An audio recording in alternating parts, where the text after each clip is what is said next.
recorded for the minute-taking purposes, as well as for posting of the recording of the proceedings on the agency's website. This meeting is also being live streamed on the Access Health CT website. Thank you. Thank you. Okay. Well, welcome everybody. I'd like to call to order the Access Health CT Benefits and Qualifications Advisory Committee meeting. This is Grant Ritter, the chair. I'd like to remind everybody, please introduce yourself when the first time you speak so that we can recognize your voice and know afterwards who's speaking. With that, I'd like to take the roll call. Grant Ritter. Yes, here. Sean King. I'm here. Mark Schaefer. Thank you. Mark Schaefer. Here. Matthew Brackman. Present. Thank you. Commissioner Manisha Jutani. John Goen. I'm on.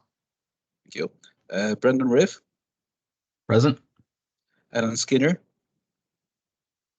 And Paul Lombardo. Here. Thank you. Okay, great. Thanks, everyone. I understand there's no public comment. Is that right? That's correct, Mr. Chair. Okay, so we'll move on to the next agenda item. The next agenda item is vote on the minutes from the last meeting. Could we have a motion to accept the minutes from the last meeting, which was 2 weeks ago? This is 2. Motion. Thank you. Thank you. Second? I'll second Sean. Okay. Thanks. Were there any edits, changes, comments? If not, Martin, could we have a roll call on that? Sure. Grant Ritter. Yes, accept. Sean King. Yes. And Mark Schaefer. Abstain. Matthew Brackman. Yes. Thank you. John Goen. Yes. Brendan Riff. Yes. Alan Skinner. And Manisha Jutani. Thank you. Okay. The way I read this, okay. I guess the next thing is who's going to give the. I'm sorry, I don't know who's going to do this. Oh, Who wants to remind us sorry, of our mission? Kelly. Yeah, Susan. Kelly. Fine. Yep, Kelly Cody is going to go through this. Thanks, Grant. Okay. Yes. Thank you, Kelly.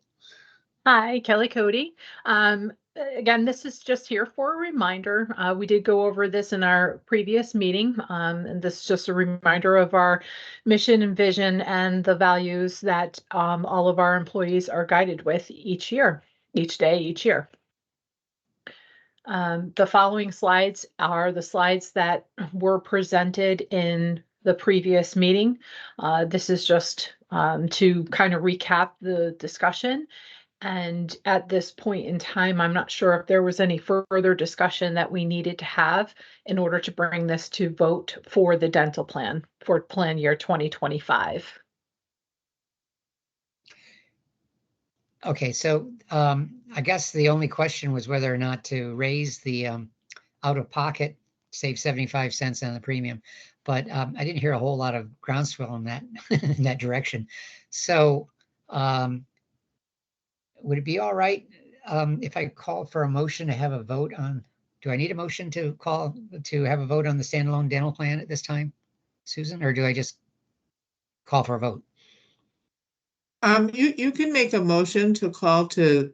I'm assuming you're asking to leave it as is. Yes. Yes. Yep. Okay. That's fine. Would somebody like to make a motion to leave the standardized, standalone dental plan as is, not increase the out-of-pocket max? And hopefully somebody will make that motion so we can vote on it. So moved, Matt Brackman. Thank you. Seconded? Seconded. Mark Schaefer. Yeah. Okay. Any other discussion on that? Okay. Okay. Can we have a vote on that then? Okay. Grant Ritter. Yes. Sean King. Yes. Mark Schaefer. Yes. Matthew Brackman. Yes. John Goen, Yes. Brendan Riff, Yes. Alan Skinner, and Manisha Tutani. Thank you.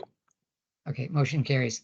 Now the good stuff. We're going to turn this over to Julie Andrews to discuss some of the changes that need to be made to the other plans to make them compliant. Yes, thank you, Grant. Just to reiterate, the NBPP, which is the regulation overseeing the 2025 plans, as well as the calculator, are still in proposed mode. So any decisions or conclusions may require material changes once those tools and resources are finalized. So this is just a re-summary of what was presented at the last meeting, showing that we did need to make additional changes to the silver cost sharing reduction variations. But if you go on to the next slide.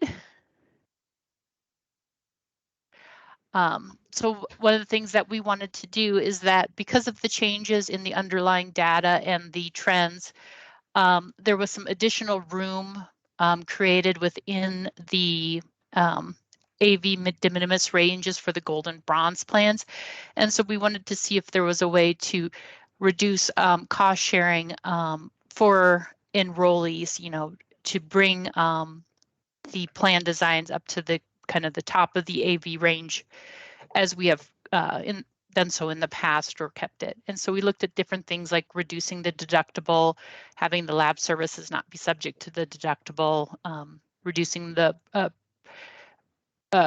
primary copay, and changing and moving some things from coinsurance to copay, as well as looking at the maximum out of pockets and the deductibles. So if we go on, we can look at what we proposed for the gold plan on the next slide. So the current plan is the second column. And just to recall, there was a question about where we were in 2023. In 2023, the maximum out of pocket was $6,000, and we had to move it up to $7,375. So that was sort of the genesis of some of the changes that have occurred with the plan. So the one thing that we did was ask the plans to test having the laboratory services no longer be subject to the deductible, and that would align with the other plans, such as the silver plan. It seemed like there was still some additional room, and so we asked to look at what would happen if they reduced the deductible by $100 to $1,200. And so those two changes were also still within the de minimis range. And so right now we're sitting at a range of 80.3% to 81.2% with those additional changes.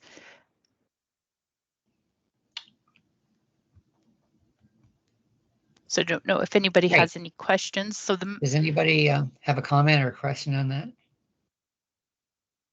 Susan, should we take a vote after each one of the plans or wait till the end? I think we have it set up to wait till the end, to have Julie go through all of them. And then we've got the proposed votes in there if that is what the committee decides to do. Okay, So okay. this is Mark, and it always helps me to get a bit of a refresh since our meetings are quite a bit of time between, and I was unable to attend the last meeting or two. Can you, I assume that when you're looking at options to adjust to get within the AV range, and it requires a reduction in out of pocket, that you look at the areas that might be most cost sensitive, where patients may be experiencing barriers as a result of those costs. So is that the thinking behind lab and the medical deductible? yes. I mean, individuals, one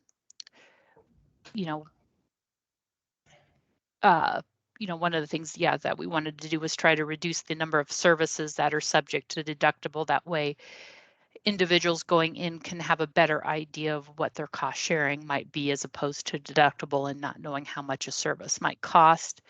And then just reducing the deductible for those individuals that, you know, may have a catastrophic event that would require payment of the deductible, such as, you know, going to the hospital or an outpatient surgery. Mhm. And Mark, I think Julie mentioned in some of the other standard plans, the labs are not subject to the deductible, and this was a positive change we made. It may have been before you've joined the committee, a few years back, and we were able, at that time, we were able to do it in all of the standard plans, I believe, other than the HSA, obviously, and the gold. It didn't work in the gold. So when we realized we had a little room this time, I think we thought that was something, you know, that would be a really positive change for consumers to have it just, you know, have that low copay and not be subject to the deductible if possible. So we wanted to make the change on the gold plan as well. I think we have it on the silver and the bronze non-HSA. Thanks. Both answers are illuminating, so I appreciate that, and I support the changes. Do you need a motion? Or no, we're gonna wait till the end, is that it? Yeah, we'll wait till the end. Okay. Yeah. Now I know, you know, the maximum range is at 82% and we're at 81.2%. So, you know, one of the challenges is that each of the issuers that participate on the exchange have their own methodology as well as Wakely. So, you know, that's why we weren't able to dial in as closely to the 82 mark. I just wanted to add that information. And just to remind everyone, when the testing is being done by the carriers and Wakely, it's testing AV as well as mental health parity. So sometimes having to make everything be compliant, that's sometimes parity can be where the challenge shows up, but just to keep that in mind that they have to work within both of those to get to the right range.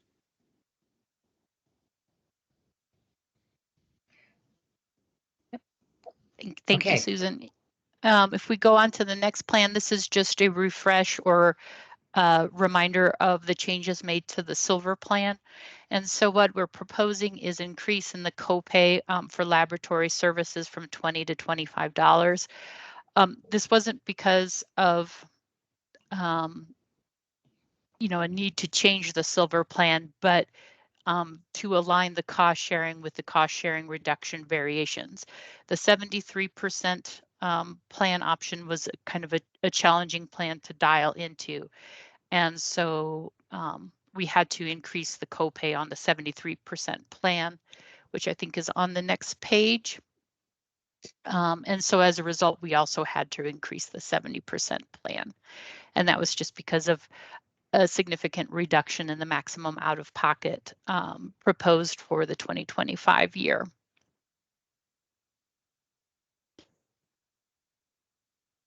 And yep, and so then the next plan is the changes that are proposed for the 87% cost sharing reduction variation.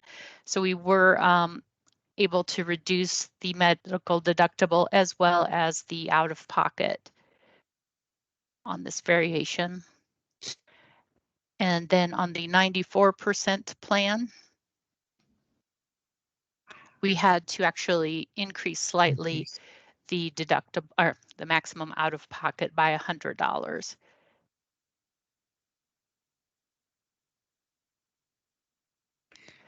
Had we voted to approve all these last time?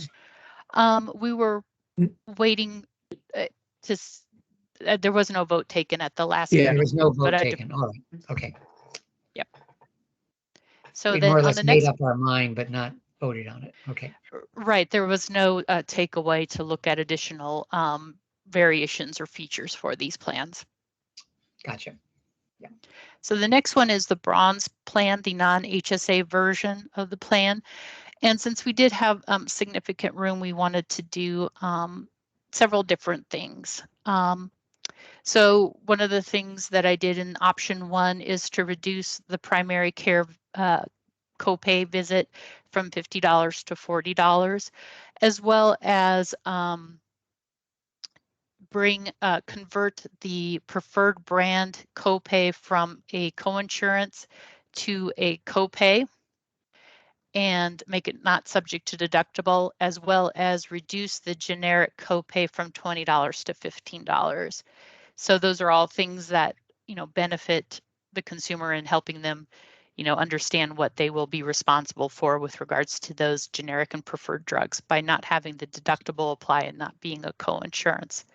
And then, improving hopefully access by reducing that primary care copay.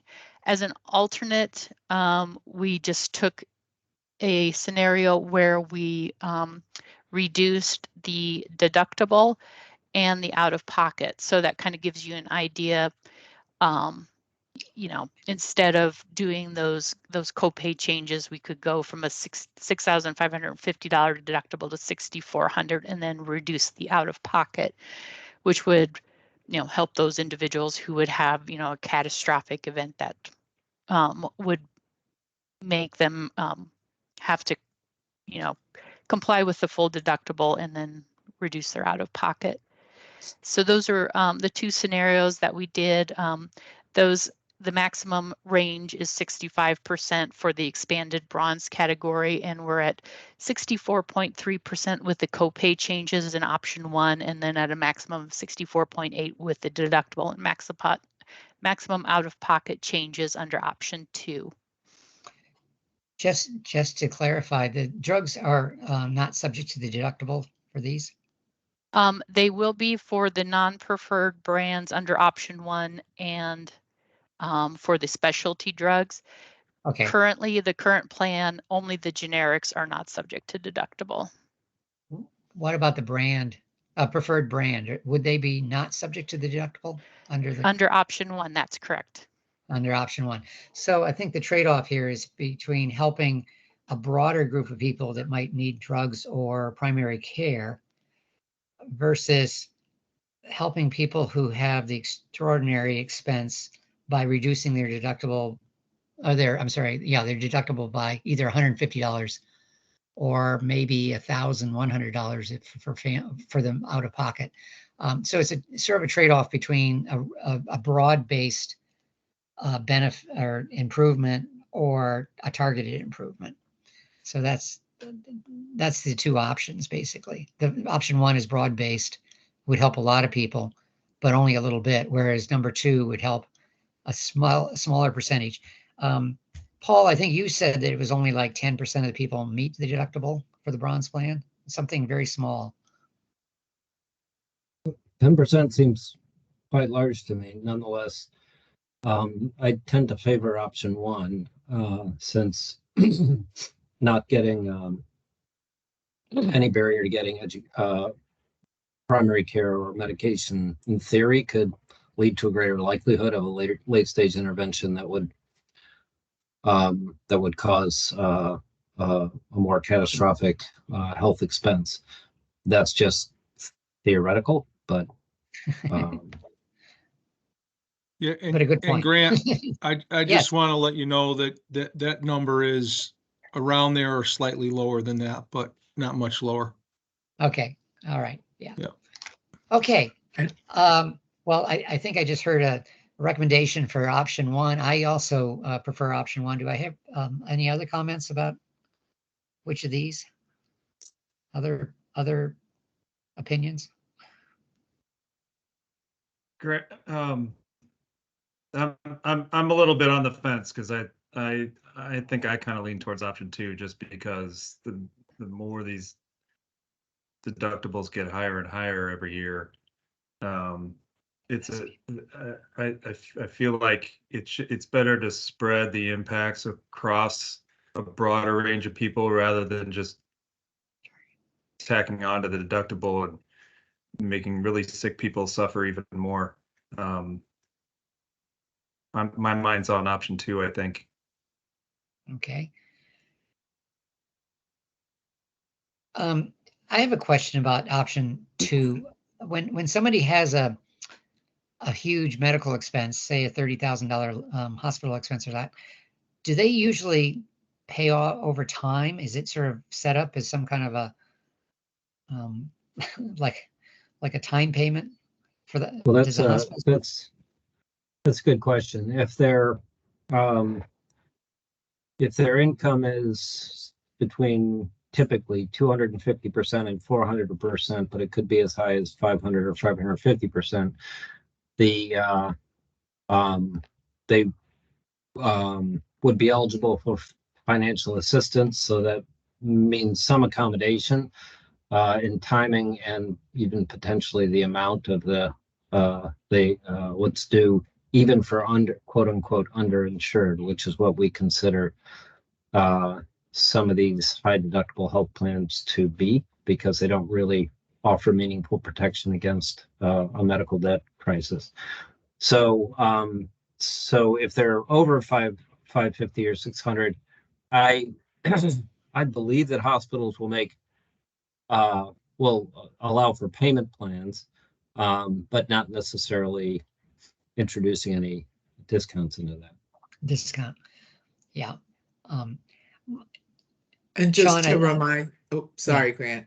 I just to remind that this is the non-HSA plan, even though we're looking at a, not low deductible. This is not a high deductible health plan. Well, it is, but it isn't. Yeah, Not a true IRS high deductible health plan. Yeah, understood. I sort of saw, Sean, I take your point, and I've thought about this a little bit and thought, well, if they had to pay it all at once, I could see where it might be really advantageous to have only 8,000 versus 9,000. But since it's paid over time, I'm afraid it's sort of makes it like either they have to pay it for 6 months longer, or they have to pay $20 more a month for the period of time.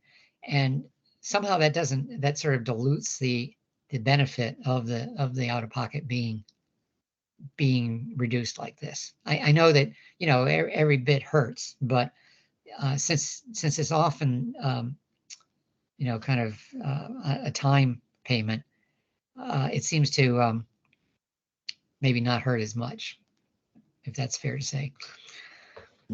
I understand the point. I may just have a slight disagreement with how much that really matters to people who meet their Yeah, deductible. don't have anything. Right. Yeah. Okay. How many voting people do we have, Martian?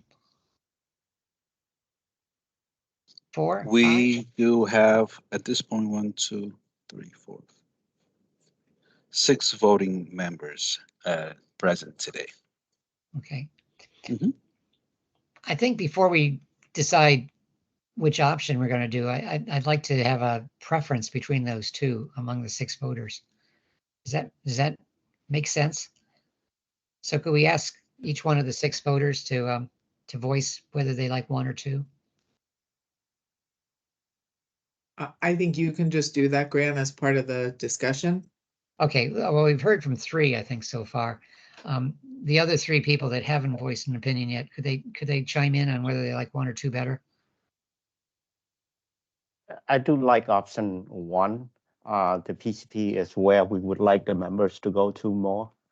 Okay. So having the copay slower would Yeah. incentivize them to go to the PCP. Great. Who else? I would agree. I'm on the option 1 train here. Okay, all right. Well, that's 4 on option 1, so I guess option 1 carries the day here, Sean. I'm happy to be an outlier. That's just expressing how I feel about it. So Okay, all right. And I can tell you this is a one-year deal, so we might be going back. No time. I do know that somebody voiced, who was it that said they really liked the copay instead of the co-insurance for the drug plan? Was that some group spoke up about the preference for that? I mean, the staff, had presented it as an option just because we were thinking about consumers that might be on fairly expensive maintenance meds for conditions, that don't fall into the tier 1 generic. So that was something that we first looked at, and knowing that it was originally in the current plan that it's 50% coinsurance after the deductible. So to change that to a $50 copay and make it before deductible, you know, we thought certainly from a health equity focus with people that, you know, have various conditions with expensive meds, that would, you know, be an attractive option for the committee. That was our thought It was the process. staff. Okay. Well, I've certainly heard that voice in other areas. That other sponsors have told me something similar, that they just feel much more comfortable with the copay. Okay, having decided that option one was the preference of the committee, could we have a motion to adopt option one for the bronze non-HSA plan? So moved. Well, Oh, I'm sorry. We're not voting on this yet, right? I'm sorry. sorry. Yeah, we're just gonna get through because Okay, I we'll put think, this yeah, off. we just One- wanted to yeah, we get got through one more. everything. Sorry. Thank Yeah, you. no, not a problem. Okay, but we know which one All we're right. on. So that leaves us the last plan, which is the bronze HSA plan, and we did not make any changes, or no changes were suggested to go and explore, just because, you know, the plan is at the at 64% on the maximum side. Just the challenges with regards to also making sure that the plan maintains its high deductible health plan status in, you know, compliance with the IRS rules. The plan was sort of determined last time to just leave the plan where it stood for this round. Well, Sean, I mean, one thing I can now realize, I hadn't thought of this before, is that the HSA plan really is a alternative to option two. It's not much different from it. So maybe more people that would have liked option two better would sign up for an HSA plan instead, you know. Yeah, those would be people though who have the extra cash to put into an HSA. The income. Well, yeah, that's always a interesting question. How much do they have to put in their HSA to sort of, you know, be appropriate? There's an appropriate amount, and then there's the reality of what people actually do put aside in their HSA. So, but I understand it's not exactly the same, and it's not the same cohort of people either. All right. Before we go to a vote, I just have a question. What's happening in the market that we're in a position to reduce rather than raise out-of-pocket costs? And I ask because in my 2 years with the committee, I think it's mostly been upward movement. So do you have an observation to make about that? Yes. So one of the big things and the big changes was that the data underlying the calculator that we use, which is based on the mix of services, was updated from a 2018 data source to a 2021 data source that was based on actual 2021 individual and small group market utilization nationally. And so that really changed the shift in the drug utilization, as well as, you know, reset the trends and the utilizations point. So that was, you know, every time this data update occurs, it sort of changes the mix and the trajectory of where the planned designs are and where we can make changes. Thank you. Mm-hmm. Do you think they just overestimated for last year, say, what the increase was, or is it got to do with COVID and sort of a suppression of utilization during COVID days? So they were using 2018 data and trended forward. Yeah. You know, I think that you know, in the past several years, I mean, yeah, the utilization, the type of services, definitely in the drug landscape, there's been a shift to some more expensive, higher cost drugs in the specialty market. And then also one of the big things they did was change the mix and the methodology of determining what is a primary care versus specialty physician. And so that was another big significant change in the utilization shift. Okay. But in 22, when they actually looked at real data again, it appeared that they had overshot a little bit. Well, I'm not aware that the CMS has looked at 2022 data or yet at this point. There's definitely, just industry-wide a narrative that, utilization is increasing significantly in as you go from post-COVID era. So Oh yeah, it's going when they back up do, again. yeah, so when they do refresh the data again using, either 2022 or 23 data, which they usually wait several years to do these refreshes just because of the time and the investment the CMS needs to make. It might be a while before we actually see how that's emerging. So we might get a snapback in the next one, basically. Exactly. Yeah. Okay. Let's go through the different plans that require a vote, starting with the gold plan. Could I hear a motion to accept the gold plan option So moved. Mark. 2? Shaker. I think it was it? Yeah, option 2. So moved. Mark Schaefer. Okay, thank you. Thank you. Seconded. Somebody second. Second, Sean. Okay, thank you. All in Marcin, could we have a roll call on that? Yes, Mr. Chair. Grant Ritter, Yes. Sean King, Yes.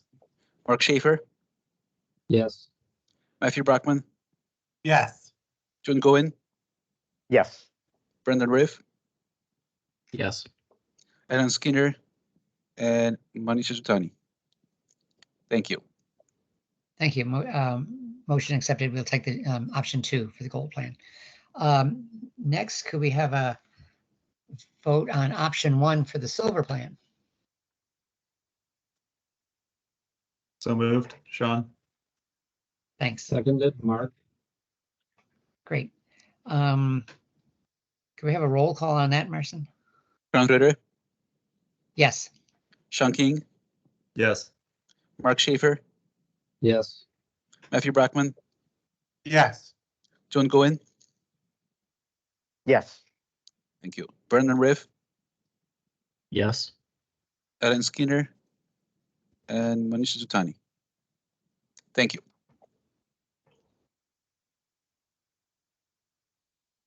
Do we still have to vote on, did we vote last time for the silver 73, or I guess we didn't vote on anything? Yeah, no, we didn't vote on any of these Okay. last time. Could I have a motion to accept option 1 on the silver 73% CSR plan? Mr. Chair, we're just going to have one vote for all the CSR options here. Oh, okay. Okay. So if we can just run through those, yeah. For 87% will be option 1 too, as well, right? Option 1, is that correct? Yeah, so option 1 for 87, 87. and for 94, it's option 1 again. There's only Option one 1 option. again. So, Mr. Chair, would you like to call out this motion, or would you like? Yeah, could I have a motion for accepting the option 1s for the 3 silver CSR plans? So Motion. moved, Sean. Thank you. On second too. 2. Thank you. Roll call on that? Grant Ritter, Yes. Sean King, Yes. Mark Schaefer, Yes. Matthew Brockman, Yes. June Goen, Yes. Brendan Riff, Yes. Alan Skinner, and Manisha Zutani. Thank you. Okay. Could I have a motion to adopt option 1 of the bronze non-HSA plan? Motion. This is 2. Good. Thank you. Seconded? Seconded. Second. Mark. Okay. Again, can we have a roll call vote on that? Mr. Chair, Yes. just one quick comment. I was able to voice my preference, just to explain my vote. I am going to support vote yes to support the will of the group on this, but I was able to make my preferences known for the record. Thanks. Yes, and thank you. We always want to discuss things thoroughly, and thank you for supporting the majority on this. So, could we have a roll call on this? Grant Ritter, Yes. Sean King, Yes. Mark Schaefer, Yes. Matthew Brackman, Yes. June Goin, Yes. Brandon Riff, Yes. Ellen Skinner, and Manisha Sutani. Thank you. Okay, thank you. And well, not finally.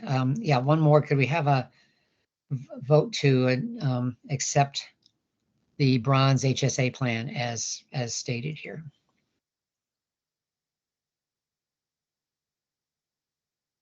So moved, Sean. Thank you. Second? Second too. Thank you. All right, can we have a roll call vote on that? Grant Ritter, Yes. Sean King, Yes.